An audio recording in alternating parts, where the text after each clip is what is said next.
प्यारे साथियों, आप सभी का स्वागत करता हूं अपने एमआरएस स्टडी परिवार में। तो डियर, आज हम अगली चैप्टर की ओर बढ़ेंगे और आज का जो हमारा चैप्टर होने वाला है उसमें हम बात करेंगे मेट्रो सिस्टम में जो मेट्रो स्टेशंस आती हैं उसके बारे में। तो देखो, मेट्रो स्टेशन या तो अंडरग्राउंड बनाए जाते हैं या फिर एलिवेटेड बनाए जाते हैं। तो इन दोनों के बारे में हम बात करेंगे कि किस तरीके से डिज़ाइन किया जाता है, कंस्ट्रक्ट किया जाता है और कौन-कौन से पॉइंट्स को हमें कंसीडर करके चलना पड़ेगा, कौन से फैक्टर्स हमें देखनी है और उसको एनालाइज करना है। अपीयरेंस वाइज अच्छी लगनी चाहिए और इफ़िशियंसी भी हमें मिलना चाहिए। तो इन तमाम पॉइंट्स के रिगार्डिंग हम आज बात करेंगे। तो इसमें सबसे पहला पॉइंट है design principle for elevated station. Elevated stations का जो हमारा डिज़ाइन प्रिंसिपल्स है उसके बारे में बात करेंगे। तो इसमें सबसे पहला आता है एस्थेटिक इंटीग्रेशन। जो एलिवेटेड स्टेशंस होता है वो हार्मोनाइज होता है विद सराउंडिंग अर्बन इन्वायरमेंट के साथ। जो आर्किटेक्ट्स होते हैं कंसीडर करते हैं स्टेशन विजुअल इम्पैक्ट और जो डिज़ाइन एलिमेंट्स होता है वो ब्लेंड होता है with local architecture and landscaping and overall aesthetic के ऊपर डिपेंड करता है। दूसरा, स्ट्रक्चरल इंटीग्रिटी। डिजाइनर जो है प्रायोरिटाइज करता है स्ट्रक्चरल स्टेबिलिटी और सेफ्टी को, ताकि जो स्टेशन हम डिजाइन कर रहे हैं उसकी स्ट्रक्चरल स्टेबिलिटी और सेफ्टी मेंटेन रह सके from environmental factors such as wind, seismic activities, even जो लोड इम्पोज किया जाता है बाय ट्रेन और पैसेंजर के द्वारा उसे भी हम यहाँ पे कंसीडर करते हुए चलेंगे। एसेसिबिलिटी। जो एलिवेटेड स्टेशंस होते हैं वो डिज़ाइन इस तरीके से किया जाता है ताकि पैसेंजर आसानी से जा सके, जो डिसेबल्ड पर्सन है वो भी। उसके लिए ramp, elevators, tactile indicators, clear signage to ensure easy navigations के लिए भी, मतलब ये तमाम सुविधाएं मिलनी चाहिए। उस पर्सपेक्टिव को ध्यान में रखते हुए मेट्रो स्टेशन जो है बनाई जाती है। Weather protection. जो शेल्टर है, वेटिंग एरियाज, कैनोपीज और वेदर रेजिस्टेंट मटेरियल्स वो जो है इनकारपोरेट किया जाता है to shield passengers from inclement weather condition के। कंस्ट्रक्शंस मेथड अगर बात किया जाए और टेक्निक, तो देखो सबसे पहले हम पियर और डेक कंस्ट्रक्शन करते हैं। जो एलिवेटेड स्टेशंस होता है उसको बनाने के लिए हम यूज करते हैं पियर्स और डेक को। जो पियर्स होता है वो सपोर्टेड होता है एलिवेटेड ट्रैक्स को, है ना। Pier support the elevated track, while deck जो होता है वो फॉर्म करता है स्टेशन प्लेटफॉर्म को। इसमें प्रीकास्ट कंक्रीट सिगमेंट्स होते हैं और स्टील गिर्डर भी यूज किए जाते हैं कंस्ट्रक्शन के दौरान। सिगमेंटल कंस्ट्रक्शंस होते हैं, लॉन्गर एलिवेटेड स्पैन होता है और सिगमेंटल कंस्ट्रक्शन में असेंबल किया जाता है प्रीकास्ट कंक्रीट सिगमेंट को, और ये जो सिगमेंट्स होते हैं वो लिफ्ट किए जाते हैं और कनेक्ट किए जाते हैं और उससे जो स्टेशन का सुपर स्ट्रक्चर होता है उसको तैयार किया जाता है। उसके बाद कास्टिंग किया जाता है यार्ड का, जिसमें प्री कास्टिंग सिगमेंट को यूज किया जाता है और अलाउ किया जाता है फॉर कंट्रोल्ड क्यूरिंग और quality control before installation. Installation से पहले क्यूरिंग को कंट्रोल किया जाता है, क्वालिटी को भी चेक किया जाता है कि भाई क्वालिटी हमारा जिस हिसाब से होनी चाहिए उस हिसाब से क्वालिटी हमारा मेंटेन्ड है या फिर नहीं। उसके बाद आता है आर्किटेक्चरल एंड स्ट्रक्चरल कंसिडरेशन। इसमें मटेरियल्स की क्वालिटी को हम जनरली चेक करते हैं और जिससे हमें जो एलिवेटेड स्टेशन स्ट्रक्चर्स है उसको बना रहे हैं वो। उसके बाद उसमें हमारा कंक्रीट आता है, स्टील आता है। तो जो मटेरियल का चॉइस होता है डिपेंड करता है कॉस्ट, एस्थेटिक्स और लोकल कंडीशंस के ऊपर। रूफिंग एंड क्लैडिंग, जो ड्यूरेबल और वेदर रेजिस्टेंट मटेरियल यूज किया जाता है ताकि जो पैसेंजर्स को प्रोटेक्ट कर सके फ्रॉम एलिमेंट्स एंड प्रोवाइड करे एक विजुअल प्लीजिंग अपीयरेंस को। फेकेड डिजाइन, जो आर्किटेक्चरल एलिमेंट्स होते हैं जैसे ग्लास पैनल, मेटल वर्क और लाइटिंग कंट्रीब्यूट करता है स्टेशन एस्थेटिक्स को, जो रिफ्लेक्ट करता है सिटीज कैरेक्टर को। Passenger flow and accessibility plan, जो प्लेटफॉर्म लेआउट होता है वो इस तरीके से डिजाइन किया जाता है ताकि पैसेंजर का फ्लो आसानी से हो सके, इफिशिएंट बोर्डिंग और लाइटिंग हो सके, एडिक्वेट स्पेस मिल सके वेटिंग एरियाज का, टिकटिंग फैसिलिटीज का और पैसेंजर एमिनिटीज का।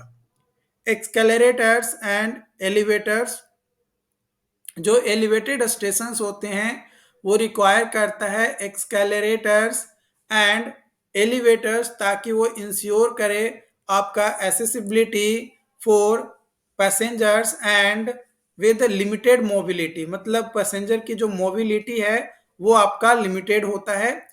इसका जो स्ट्रेटेजिक प्लेसमेंट होता है वो आपका इनहेंस किया जाता है पैसेंजर सर्कुलेशंस के बेसिस पे ताकि ज़्यादा से ज़्यादा पैसेंजर सर्कुलेट कर सके। वे फाइंडिंग एंड सिग्नल्स, जो गाइडेंस होता है सिस्टम पैसेंजर्स के लिए कि उसका एंट्रेंस पॉइंट कौन सा होगा, प्लेटफॉर्म पे जाने के लिए कौन सा साइड में जाना होगा, एग्जिट कौन सा इमरजेंसी के टाइम में, तो ये एक विजुअली इंडिकेट किया जाता है।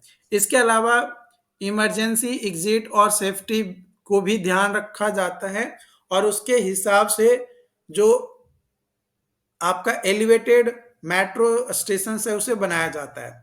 सिक्योरिटी पर्पज से अगर बात किया जाए तो surveillance camera, emergency communication system, crowd management strategy, ये सारे फीचर्स को इनकॉर्पोरेट किया जाता है जब स्टेशंस हम डिजाइन कर रहे होते हैं, तो उस टाइम हमें इन तमाम पॉइंट्स को भी ध्यान में रखना पड़ता है।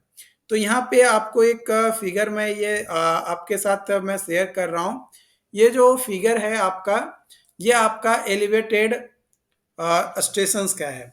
ये आपका ट्रावर्स मेंबर है, ठीक है, जो कि लॉन्गिट्यूडनल मेंबर और वर्टिकल मेंबर यहाँ पे आपका है। ये लॉन्गिट्यूडनल और ये वर्टिकल हो गया। उसके बाद ये आपका जो है ट्रावर्स मेंबर है, जो कि आपका डेक का यूज किया जाता है, और ये आपका पियर है ना, पियर के ऊपर ये डेक है और उसके ऊपर आपका प्लेटफॉर्म बनाए जाते हैं। प्लेटफॉर्म के ऊपर फिर इधर एलिवेटर बनाया जाता है और उसके ऊपर जो है प्लेटफॉर्म का लेवल होता है। प्लेटफॉर्म के लेवल से कुछ डाउन पे आपका जो है रेल मेट्रो रेल का ट्रैक होता है और उसके ऊपर मेट्रो जो है आपकी आती है। पैसेंजर जो है प्लेटफॉर्म से मेट्रो के अंदर चली जाती है। तो ये जो यहाँ पे फिगर मैंने दिया है पूरा डिटेल में समझाया है। कई बार आपके एग्जाम्स में डायरेक्ट क्वेश्चन पूछ दिया जाता है, तो आप ये फिगर अगर ड्रॉ करते हो एलिवेटेड स्टेशंस के रिगार्डिंग, तो डेफिनेटली आपके जो सेमेस्टर एग्जाम्स हैं उसमें जो नंबर है वो आपका बेहतर मार्क्स आएगा। ये आपका जो है पोर्टल टाइप एलिवेटेड स्टेशन है जिसके बारे में यहाँ पे बताया गया है, मतलब फिगर में दिया गया है, जो कि track level, platform level, concourse level और रोड लेवल ये आपका जो है दिया गया है। Okay, design principle for underground stations के बारे में अगर बात किया जाए तो इस तरीके से डिजाइन किया जाता है ताकि accessibility, safety and security and efficient number of passenger flow, fare collection ticketing और नेचुरल लाइटिंग एंड वेंटिलेशंस आपको मिले। इसके अलावा एस्थेटिक डिजाइन भी होना चाहिए और जो सराउंडिंग के साथ इंटीग्रेशन होना चाहिए वो भी हमारा सही होना चाहिए। साइड में चलने की जगह होनी चाहिए, पेडेस्ट्रियन पाथवे होना चाहिए ताकि कन्वीनियंट एक्सेस जो है किया जा सके। इसके अलावा सस्टेनेबिलिटी, नॉइज रिडक्शंस और फ्यूचर एक्सपेंशंस को ध्यान में रखते हुए अंडरग्राउंड जो मेट्रो स्टेशंस होती हैं उसको बनाया जाता है। इसके अलावा कम्युनिटी का इंगेजमेंट को भी ध्यान रखना पड़ता है, जैसे पब्लिक इनपुट और पब्लिक आर्ट। जो अंडरग्राउंड मेट्रो स्टेशंस होते हैं या सबवे कंस्ट्रक्ट किया जाता है, इसका अगर हम बात करें तो सबसे पहला इम्पोर्टेंस होता है अंडरग्राउंड मेट्रो स्टेशन का ट्रैफिक रिलीफ। ट्रैफिक से रिलीफ मिलता है। इसके अलावा एसेसिबिलिटी आसानी होती है और इकोनॉमिक ग्रोथ के लिए भी जो है बहुत ही ज़्यादा इम्पॉर्टेंट हो जाता है। वही अगर सबवे कंस्ट्रक्शन प्रोसेस अगर बात किया जाए तो सबसे पहले प्लानिंग और फिजिबिलिटी स्टडी करते हैं कंस्ट्रक्शन स्टार्ट करने से पहले, कि कहाँ पे हमें किस चीज़ की ज़रूरत पड़ेगी, कहाँ पे हम रूट को सिलेक्ट करेंगे, एस्टिमेटेड कॉस्ट कितना होगा और इन्वायरमेंट पे क्या इम्पैक्ट पड़ेगा, उसको इवेल्युएट करते हैं। उसके बाद डिज़ाइन और इंजीनियरिंग पर्सपेक्टिव देखा जाता है कि प्रोजेक्ट को अप्रूव किया जाए और इंजीनियर्स और आर्किटेक्ट्स का जो डिज़ाइन है मेट्रो सिस्टम लेआउट के लिए उसको प्लेस किया जाता है, कहाँ पे टनल है, कहाँ पे ट्रैक लाएंगे सेफ्टी वगैरह को। उसके बाद लैंड का एक्विजन स्टार्ट होता है, फिर टनल का एक्सकेवेशन स्टार्ट होता है, उसके बाद स्टेशन का कंस्ट्रक्शन किया जाता है। स्टेशन का कंस्ट्रक्शन हम दो तरीके से करते हैं, कट एंड कवर मेथड जो कि डीप एक्सकेवेशन टेक्निक होता है, और जो कट एंड कवर होता है ये इन्वॉल्व करता है डिगिंग अ ट्रेंच और कंस्ट्रक्ट किया जाता है आपका स्टेशंस का, और उसके बाद उसको कवर किया जाता है। जो डीप एक्सकेवेशन होता है उसमें मतलब बिल्डिंग के नीचे स्टेशन जो है बनाए जाते हैं बिलो ग्राउंड लेवल। उसके बाद ट्रैक का इंस्टॉलेशन किया जाता है, उसके बाद टेस्ट किया जाता है और सेफ्टी को चेक किया जाता है। और जब सारी चीज़ें सही हो जाती है तो फिर पब्लिक के लिए उस मेट्रो स्टेशन को जो है ओपन कर दिया जाता है। तो ये कंस्ट्रक्शन है सबवे स्ट्रक्चर का। तो ये आप देख सकते हो, ये आपका रोड है, रोड के नीचे जो है आपका जो है सबवे बनाया गया है, मतलब अंडरग्राउंड रेलवे, मतलब रेलवे स्टेशन या फिर कह सकते हैं मेट्रो रेल का स्टेशन जो है बनाया जाता है। ये आपका जो प्रोसेस है ये आपका पहले कट किया गया, फिर उसको साइड में वॉल बनाया गया, फिर उसको कवर कर दिया गया, मतलब कट एंड कवर मेथड से ये बनाया गया। तो इस तरीके से आप डीप एक्सकवेशन मेथड भी यूज कर सकते हो।